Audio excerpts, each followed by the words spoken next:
inside of me. It's kind of strange, like a stormy sea.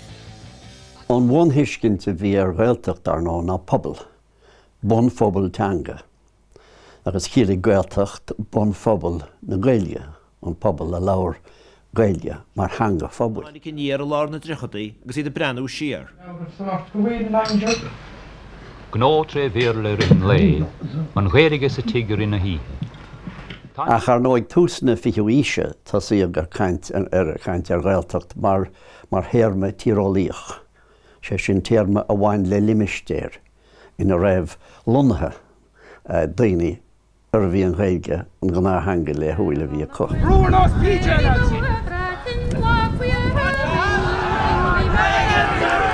Nuair a tháinig Tuarascáil Comisiún na Gaeltacht amach in 1926, bhí 8,900 cainteoir Gaeilge a gceist.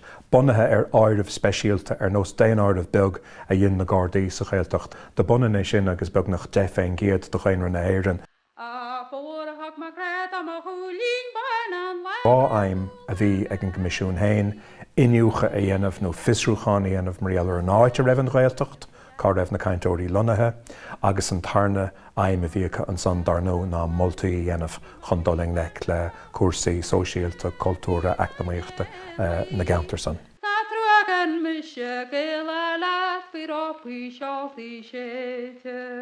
Nuair a bhí William Cosgrave an fear a bhí geannas a rialtais ag bunú an Comisiún, agus bhíú cean fá go raibh an Gaeltacht in rochaí, cean fá go raibh an Gaeilge mar idir fá a tréigin le fad an lá. Sé rud a dúirt sé ná, bhí sé bascathe agus bróite agus búilte ag bithúnaigh a thug drochaí ar fada agus a dag lag chláirt ar fadaí ar Haven Valley War. Agus go raibh an rá anna isis ag éire nua, ag an stát nua éarnach, an stát neamhsplach éarnach, í dag an tán agus dul a raig.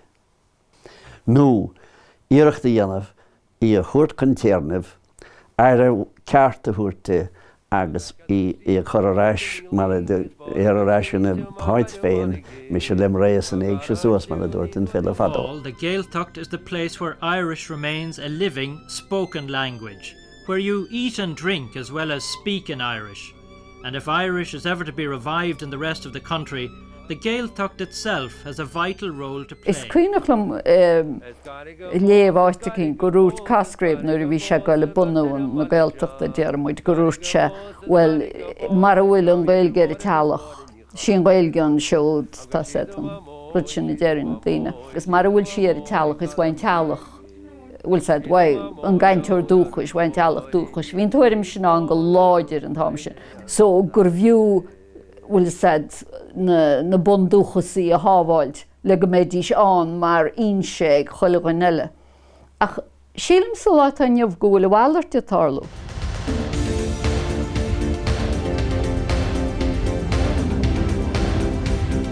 Cins na háitina smógan heasta mú darlam hain ná nar sacríoríomh nimach 100 bliain go gaach an stáit sé bhís trí Gaeilge chur fáil go phobal na Gaeltachta. Go bunasach an teachtar a bhí álaigh an phobal ná gur an stáitráile gur táhacht na sin teanga, láirigí Gaeilge a bhí héanaan sin ach ná láirigí linní. Má bhreanann tú ar stair na Gaeltachta effigiúil.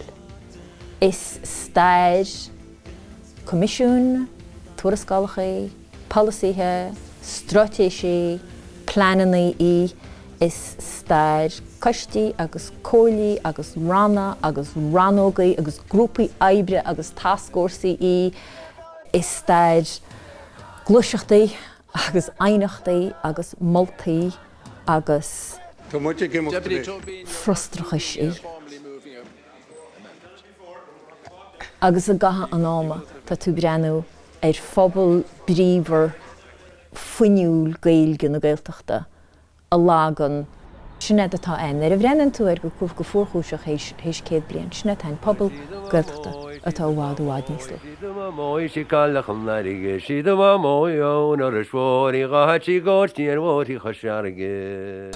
Tá míid titithe go dtí 2,000 cainteoir le thuail las mod an ggóras a dachas, mar sin tá titim hobbisteach titithe amach, ach marin an teanga mar sin hain a bócaí beaga, i gceantracha áirithe Gaeltachta. Ní féidir cás na Gaeltachta a scrúdú in vacuo gan na forbartí mór a bhí tiid amach. Forrás car na gaiideh agus na brochhailte nó a tháinig go nídóir fás na toras óireachta tuithas áirigh gír agus mar sin de. Ní hééis se an Costa Brava ná an Widrúh a corcaghine a lármií lúna sa se caite. Leis go leis an Í an nuad san áirithe eacnamíochta agus sóisialta tiid amach gan beán ar chorbe ar folasí stáite lena teanga. So bhí córchomnachas barta stáit in an fostíocht a chrothú. Ach ar nó mar a sólda de cháach níor chialig chrothú fostíochta buanú Fobantanga.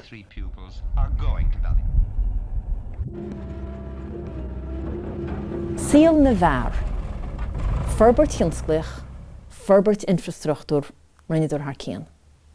Cuasaí na man, Tóigéil Cluine, Cuasaí Éidechais, an Ghaeilge sa Máile, Snan áit ar Lake Policy an Stat, agus Snan rud béidir atá a tríalach ar in na cheartanis. Sna scrúdaí a stáit chuirgás, má bhí tú den de chudábhar sí Ghaeilge níor tú na pápéir a léh.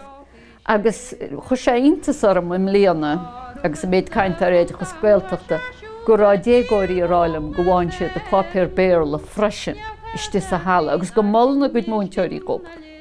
Má tá siad a dionne tírólaocht nó amadóireacht an pápéir béir agus an pápéir Gaeilge ar eitis nach ticitís an pápéir Gaeilge.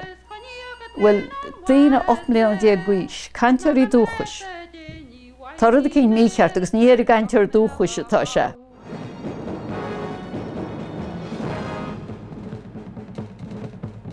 They'll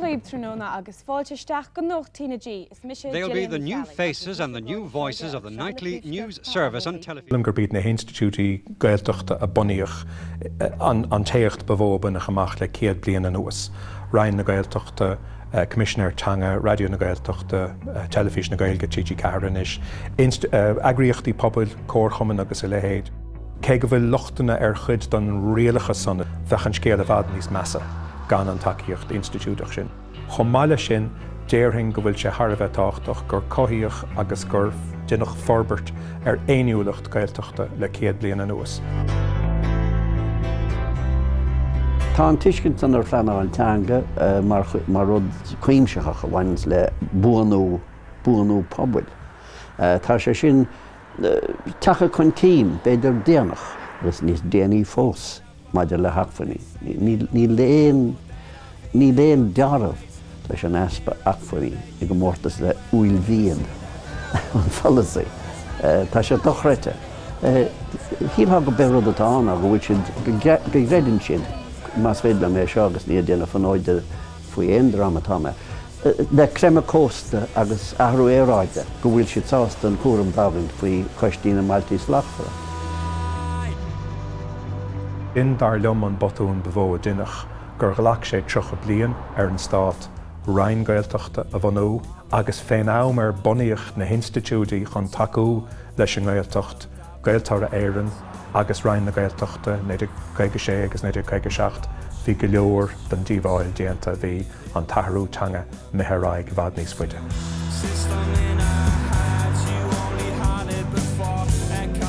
Ní éad faoi rá gur hepláán ar an rud, ní dátar bin ná gur dlachach bearta áirithe, an nuas tríd na blianta, an nuas go dtí Arling féin, ní le déanamh duine fechan timpeall chuidir me gás ar an mláthú atá tacha ar na tionscail ar thionscail na meán chuidir me gás na cínas nua ísí fechant an bantáisteart lí atá ag chuid bha de glóin óg na Gaeltachta. A char nó na tatú rá ar chroigh sé pobl bisúil a bhí ag fás agus a forbert ar chachéin slí agus fós héile bheith ina phobal dílis teanga ó héna Gaeilge. Ní féidir a rá go réirigh leis na bearta san an bhíorúil sin de chur i gríich. Tá mé cheap go háirid na 16 le nach ra méid sin leis céileán. A chuir pobl na Gaeltachta i nniúil go rééisúnta siléir, chríd rins glúiseachta, glúiseacht cheartta sé bhilta na Gaeltachta in na measc. Céird a híl siad san a leiseach an scéalthóp hain. Agus tugu méid áirid arab. Muid chuna seola ra go dtíon aire nuúse Thomas O'Donnell, agus súlain go nglacha sesin leis, agus go dúra sé údrás déanlaach don Gaeltacht, do muinte na Gaelta, sa go go meisi muinte na Gaelta an ná a go cuasaí héna riara. Fu siad údras, ach ní hen túdras é a bhí ríntinach, mar sin éon rud a chuir an stát ar fáil go na Gaeltacht, cuireú ar fáil tar éis feachtas láidir poblé go handúil, cuireú ar fáil héis mailedóireacht mhór bhíltacha, cuireú ar fáil go handúil go drogalacha agus níor cuireú ar fáil ach chuig go fin géad go méide iarú. Tá mé heabba go féidir éis sin rá, mar fátrún tus go dtíon látainne ban. Tá an chéad stúdio ag Radio na Gaeltachta. Casla chun denna gaiileh, Rá scóir agus sé bliana bheith nach ó gealú an dáilir dús lehéte bheith ábhar. Sílim go méidir bhfuil an ceartta gan íorúachtar Michael D. Higgins, nar dúirte go méidir go se bhhaid níos deacra ná mar a saolaíú ribh seo, teanga minlí a chosan de agus náchar chun cin. Cé gur dearnú go bhór go méidir le fírinne go le bhhaid níos mór a deanna, mar go bhfuil sé níos dúchlannaí agus níos deacra ná mar a ceapú ribh seo. Muna Dr. A ar an naib a teile Lord na Gaelige ans na Gaeltartaí, ní bhí éon Gaeltart focus a tír idir 5 bliana déag agus 10 bliana. Má fóg rítar os ard, caffar barta isceachtúla i dhéanamh, agus rialacha nua a cheappa, nó rialacha atá iní rúint don chás, rialacha atá iní rúint don fráin. Agus é sinna ógart agus rá sin. Sin an sais misnig atá measnamh. Má tá tú gírig go meach leabhar ceannas ann. Tá airgid le chahabh, ní féidir le choristeach a ggófra go láisna trí nóide. Snáid atá teis nó inid an taison. Ghlachan tú lei sin. OK. Má a rístelle. Má ghlachan tú leis gur bhfuil rud cópráinach agus cóluachfir san go gafar bartan isceachtúla ar fada dhéanamh lena thuairt slán. Well, sin é an cás atá le déanamh. Agus ní chuir a bheith leis géalach faoi.